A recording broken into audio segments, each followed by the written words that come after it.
Bonjour Thomas Cazenave. Bonjour. Votre collègue du gouvernement, la ministre Agnès Firmin-Le Bodo, qui est actuellement ministre de la Santé par intérim en remplacement d'Aurélien Rousseau, a confirmé il y a quelques instants sur France Bleu qu'elle était bien visée par une enquête dans le cadre de sa fonction de pharmacienne, puisqu'elle est pharmacienne à la base. C'est ce que Mediapart révélait, qu'elle était visée donc par une enquête sur des cadeaux d'une multinationale de produits de santé, Urgo, qu'elle aurait reçu en tant que pharmacienne et qu'elle n'aurait pas déclaré. C'est sur ce point précisément qu'elle est mise en cause.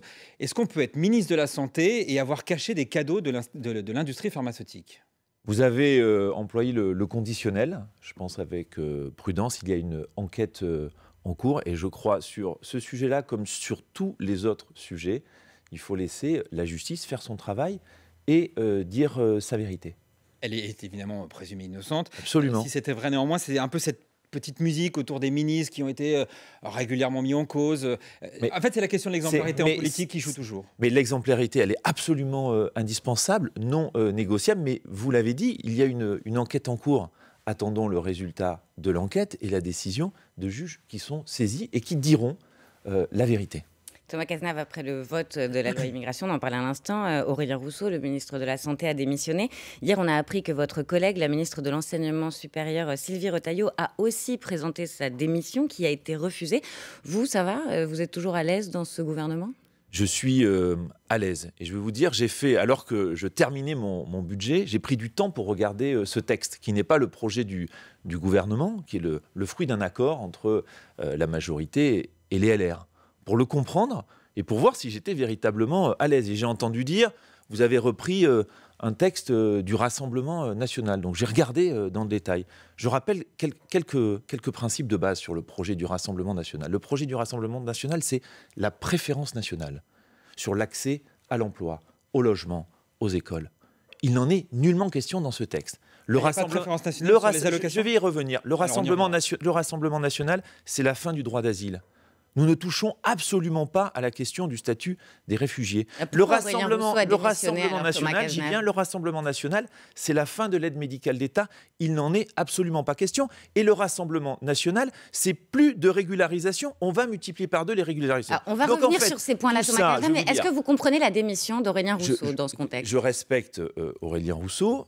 Je ne prends pas cette décision-là. Parce que je considère que ce texte, qui est le résultat d'un compromis, qui a des défauts par ailleurs, n'est pas du tout le texte du Rassemblement national. Donc je rappelle, tout ça est en fait le fait d'une volte-face et d'un énorme mensonge du Rassemblement national qui, le matin même, disait on ne votera pas ce texte qui permet la régularisation de travailleurs étrangers et qui, le soir, tente un coup politique pour déstabiliser la majorité en voulant faire croire à tout le monde c'est son texte. C'est aux antipodes de son texte. Multiplier par 2 les régularisations, ce n'est pas le projet du Rassemblement national. Ce n'est pas le seul sujet et vous le savez. Si Sylvie Retailleau reste d'ailleurs, c'est que le président lui a donné des garanties contre la caution étudiante qui figure dans la loi. C'est une somme qui serait demandée aux étudiants étrangers voulant obtenir leur titre de séjour. Cette caution, Emmanuel Macron lui-même a jugé que c'était une mauvaise idée.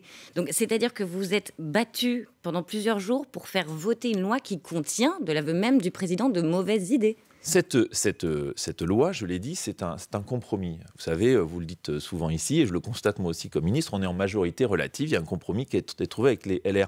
Moi, ce n'est pas des mesures que j'aurais portées dans un texte. Ce n'était d'ailleurs pas des mesures qui étaient dans le projet du gouvernement. Parmi les mesures qui me posent des difficultés, je vous le dis, moi je partage l'avis de Sylvie Retailleau sur la question des cautions pour les étudiants étrangers.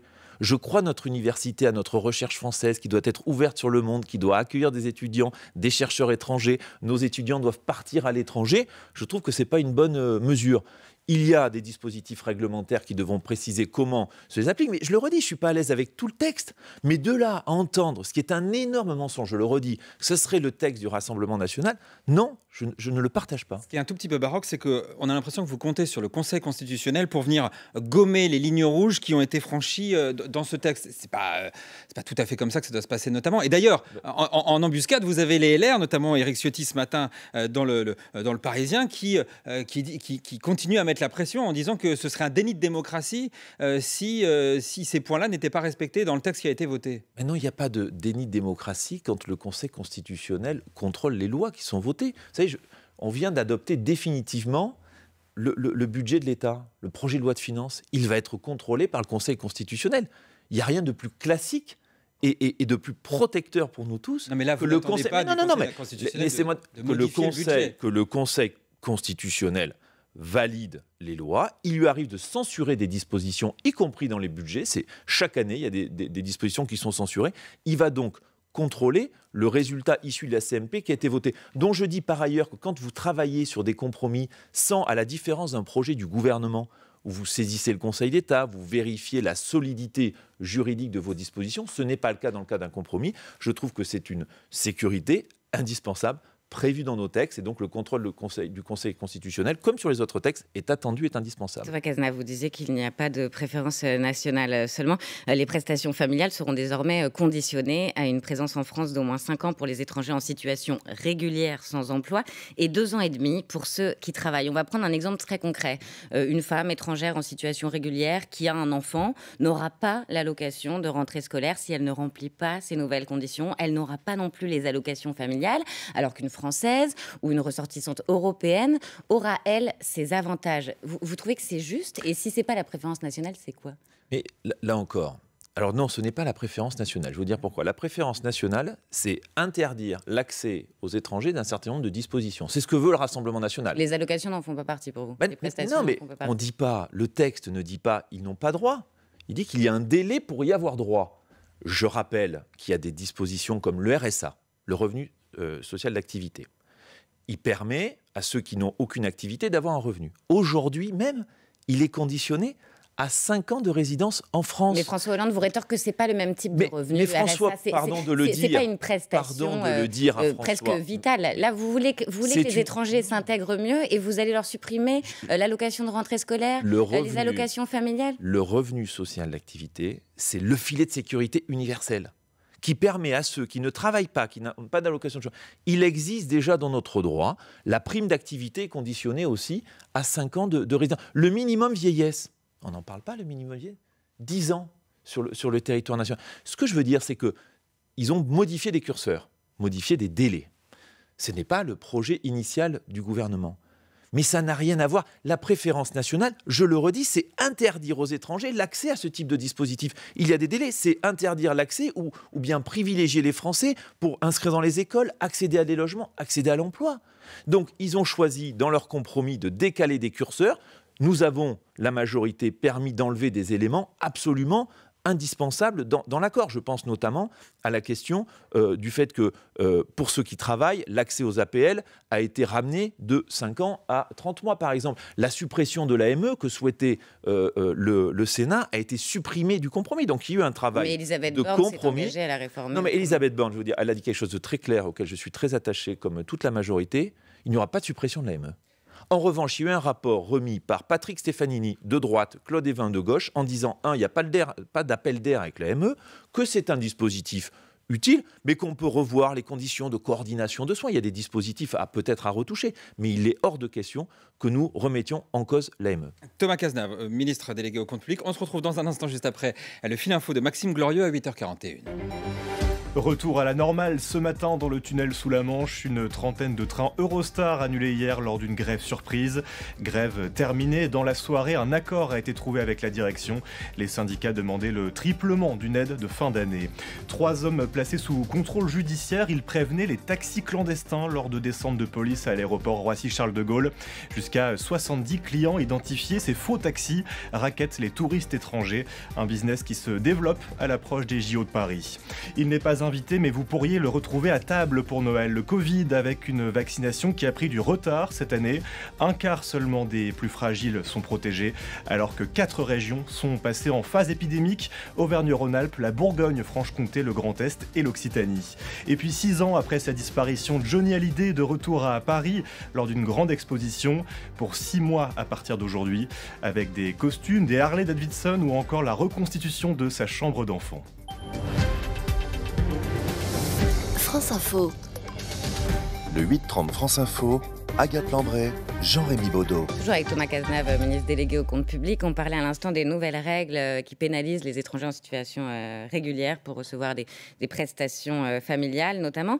Quel est le message envoyé aux talents étrangers dont la France a besoin? Parce que cette loi, elle vise à diminuer l'immigration avec des régularisations au compte-gouttes. Est-ce que c'est vraiment compatible avec la réalité, avec le vieillissement de la population, avec les pénuries de main-d'œuvre, ce projet?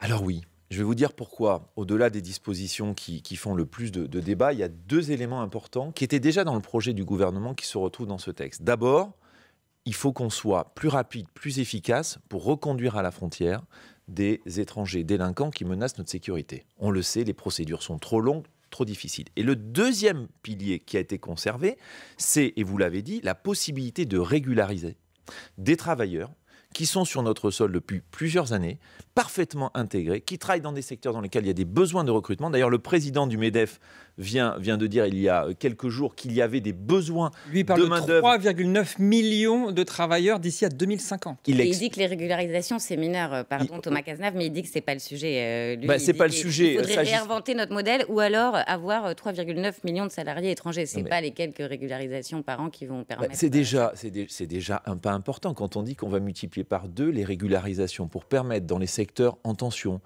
dans des entreprises comme dans nos services publics. Je pense à notre système de santé, je pense au secteur du bâtiment, par exemple. On a besoin de régulariser des travailleurs. Et ça, c'est une réponse aux difficultés de recrutement et au fait que la France reste un pays ouvert. Elle a besoin, dans certains secteurs, d'une immigration de travail qui permet de garantir la bonne intégration dans le pays.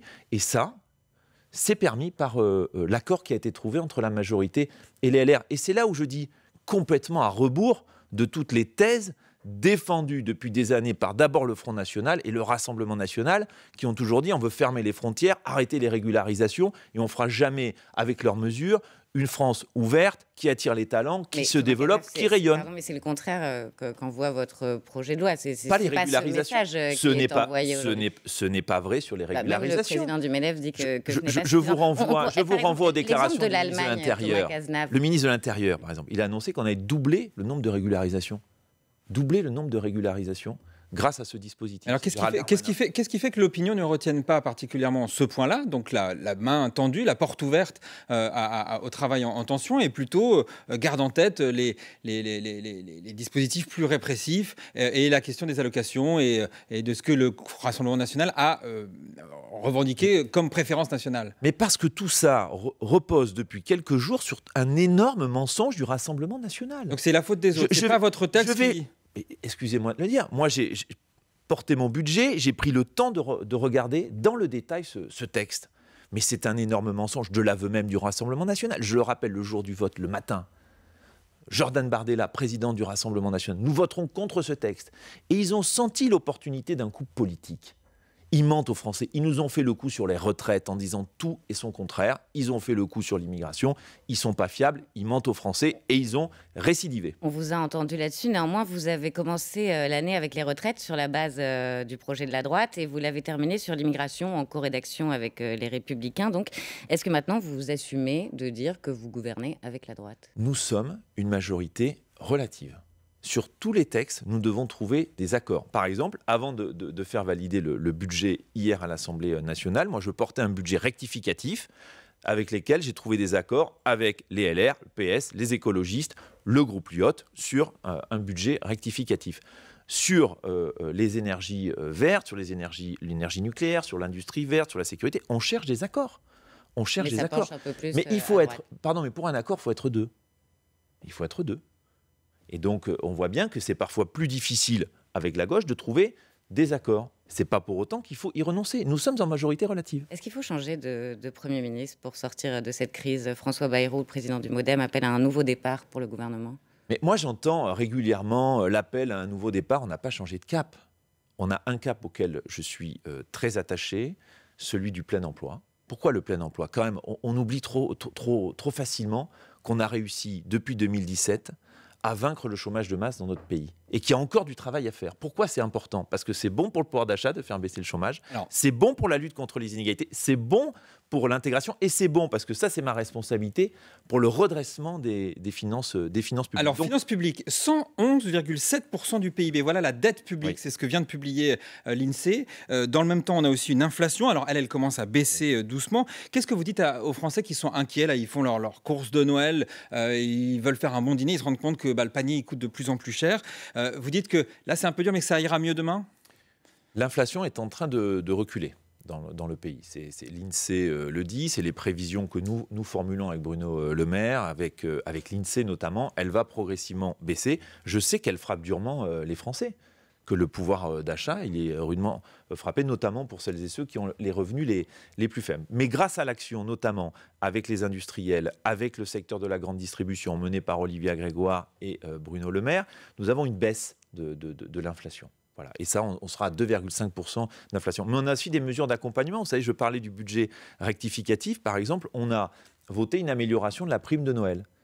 La prime de Noël qui vise notamment les familles les plus en difficulté, bénéficiaires des minima sociaux, pour les familles monoparentales, par exemple. Je pense aux femmes seules qui élèvent leurs enfants. Mais on a, dans un accord d'ailleurs avec la gauche de notre hémicycle, permis d'augmenter la prime de Noël pour les familles monoparentales cette année.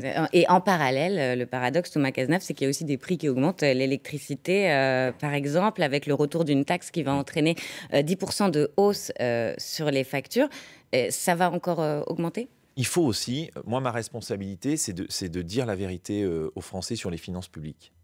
Nous avions 5% de déficit public. L'État a protégé tout le monde pendant la crise, depuis la crise du Covid jusqu'à la crise ukrainienne, la crise de l'énergie. Est-ce qu'on peut rester avec 5% de déficit, 3 000 milliards de dettes ? Non. On a mis en place des dispositifs pendant la crise. On a supprimé la taxe sur l'électricité, par exemple, pendant la crise. On l'a divisé par 32, il restait 1 euro.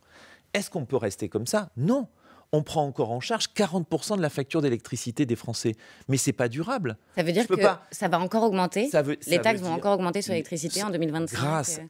Comme les prix de l'électricité baissent dans notre pays, ce qui nous permet de remettre progressivement des taxes, tout en tenant l'engagement qui a été pris par le gouvernement de ne pas augmenter les prix de l'électricité en février de plus de 10%. Mais il faut qu'on puisse dire la vérité aux Français. Vous assumez d'augmenter, par exemple, les taxes typiquement sur l'électricité, puisque le prix de l'électricité baisse.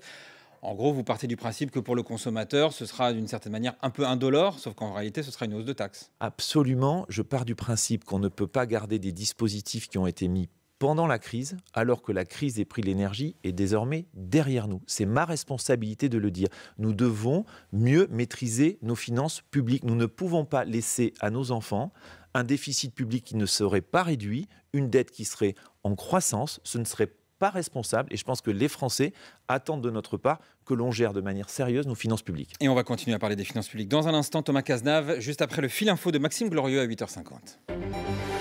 La ministre de la Santé par intérim confirme être visée par une enquête dans le cadre de sa fonction de pharmacienne. Selon Mediapart, Agnès Firmin-Lebaudot aurait reçu des cadeaux d'une valeur de 20 000 € de la part des laboratoires Urgo. L'exemplarité est indispensable, mais il faut laisser la justice faire son travail, réagit Thomas Cazenave, ministre délégué au compte public, invité du 8h30 France Info. Une journée de deuil national demain en République tchèque, après l'attaque la plus meurtrière jamais connue dans le pays. Un jeune étudiant de 24 ans a tué hier 14 personnes à Prague et blessé 25 autres, dont 10 grièvement. La piste du terrorisme international est écartée. Emmanuel Macron exprime sa solidarité avec le peuple tchèque. À la veille du week-end de Noël, Bison Futé voit rouge sur les routes dans le sens des départs en Île-de-France et en Auvergne-Rhône-Alpes. Les maires des stations de montagne dénoncent une pénurie de trains qui force les Français à prendre la voiture. France Info. Le 8h30 France Info, Agathe Lambray, Jean-Rémy Baudot. Toujours avec Thomas Cazenave, ministre délégué au compte public. On parlait à l'instant des prix de l'électricité qui augmentent. Avant-hier, le président, en parlant des Français aussi qui consomment trop de médicaments, a dit travailler sur les franchises. Elle en est où, cette piste du doublement de la franchise médicale, c'est-à-dire de la part que payent les Français quand ils achètent des médicaments ou vont chez le médecin ? Aujourd'hui, quelle est la situation ? Les dépenses de médicaments, elles augmentent entre 4, 5, 6% par an. c'est pas soutenable. Moi, je pense que la sécurité sociale, auquel on est tous attachés, elle est soutenable si elle est financée. Donc la question, c'est comment on fait pour maîtriser l'évolution des dépenses de médicaments. D'abord, on fait baisser les prix des médicaments. Et ça, on a obtenu 1 milliard d'euros d'économies de la part des industriels. Deuxième axe, il faut travailler avec les professionnels. Les médecins eux-mêmes qui prescrivent les médicaments. Il faut qu'on prescrive mieux, il faut qu'on prescrive moins de médicaments. Et je l'assume. Il faut qu'on travaille sur des sujets très concrets. Il y a trop de gaspillage en matière de médicaments. Ce sera pour quand cette franchise alors? Et j'y arrive. J'élude pas la question. Et j'y arrive. Sur la question, par exemple, de la prescription à l'unité. Moi, je crois qu'il faut une prescription plus à l'unité pour éviter le gaspillage. Et enfin, la question des franchises, c'est une forme de participation à l'effort collectif, à l'effort partagée. Moi, je souhaite qu'elle puisse être mise en œuvre. La loi de finances sur la sécurité sociale a été définitivement adoptée. Nous allons pouvoir maintenant lancer le travail, parce qu'il s'agit de textes réglementaires, pour revoir un dispositif qui existe depuis 2008, 50 centimes, qui n'a jamais été revu ni par la droite ni par la gauche, ni remis en question, pour l'augmenter de 50 centimes, en protégeant les malades, les plus vulnérables. Ça fait combien de différence à la fin pour les finances publiques? Ça fait 600 à 700 millions d'euros d'économies. Mais qui ne se feront pas sur celles et ceux qui sont les malades, les malades chroniques, ceux qui sont en ALD, en affection de longue durée. Pourquoi ? Parce qu'on garde pour chacun le fait que personne ne paiera plus de 50 euros par an, pour les franchises. Néanmoins, il y a les prix des mutuelles qui augmentent en ce moment. Dans ce contexte, vous n'estimez pas que les Français sont suffisamment mis à contribution? Vous voulez encore les taxer davantage? Nous avons un débat avec les mutuelles. Nous considérons que l'augmentation des prix des mutuelles, qui sont annoncées aujourd'hui, ne sont pas justifiées. Le ministre de la Santé, qui était jusqu'à quelques jours Aurélien Rousseau, a pu le dénoncer publiquement, convoquant les mutuelles. Ce travail doit continuer avec les mutuelles. Donc moi, j'appelle tout le monde à la modération sur l'évolution des prix des mutuelles. Vous assumez, on l'a vu il y a quelques instants, d'augmenter le prix des taxes sur l'électricité pour effectivement que ça ne pèse pas sur l'État. Mais elle est devenue quoi la promesse du président de 2 milliards d'euros de baisse d'impôts pour les classes moyennes? Ce sera quand? Ce sera combien? Enfin, vraiment? On travaille sur une question pour moi fondamentale, c'est que pour les rémunérations les plus faibles, il faut que le travail paye mieux. Il faut que notamment... Ça fait 30 ans qu'on l'entend. Non, mais sauf que ça fait 30 ans, mais nous, on a agi. On a agi pour le pouvoir d'achat, on a baissé le chômage. Donc, non, on a agi, mais aujourd'hui, qu'est-ce qu'on constate? Il reste au niveau du SMIC, il reste des charges, par exemple. Il y a une mission qui a été confiée à Antoine Bozio et Étienne Vasmer en disant, est-ce qu'on peut avoir une autre politique d'allègement de charges? On y travaille, on attend leur rapport au mois d'avril. Moi, je suis convaincu qu'il faut encore, pour ces niveaux de rémunération, baisser le coût du travail pour redonner du pouvoir d'achat et permettre de créer plus d'emplois dans notre pays. Notre enjeu, c'est de continuer à baisser le chômage. C'est ce qui permet de garantir l'évolution du pouvoir d'achat. On l'a vu, quand il y a des tensions de recrutement, qu'est-ce qui se passe? Les salaires remontent. Par ailleurs, c'est bon pour nos finances publiques, c'est bon pour la lutte contre les inégalités. Donc la promesse du président de la République 2 milliards, elle est dans cette réflexion globale, autour de, au fond, comment est-ce qu'on peut accompagner mieux, notamment les classes moyennes. Vous donnez un... On a dit qu'on y travaillerait pour un calendrier. On a dit qu'on y travaillerait pour le prochain budget, en attendant notamment les rapports qui nous sont adressés sur la politique d'allègement de charges. C'est cette politique globale qu'il faut revoir, et l'engagement du président de la République se situe dans ce cadre-là. Gérard Depardieu rend fier la France, a insisté le président mercredi à propos du comédien accusé de viol et d'agression sexuelle. Vous aussi, il vous rend fier, Thomas Cazenave? Écoutez, moi, je suis comme beaucoup de Français. J'ai vu ces images qui m'ont beaucoup choqué. Voilà, je ne vais pas faire... Les images du complément d'enquête, oui, dans lequel on voit Gérard Depardieu tenir des propos insultants, les propos tenus m'ont beaucoup choqué. Voilà, je le dis. Donc, c'était peut-être pas nécessaire pour le président d'aller aussi loin dans le soutien. Il aurait pu rester un peu plus sobre.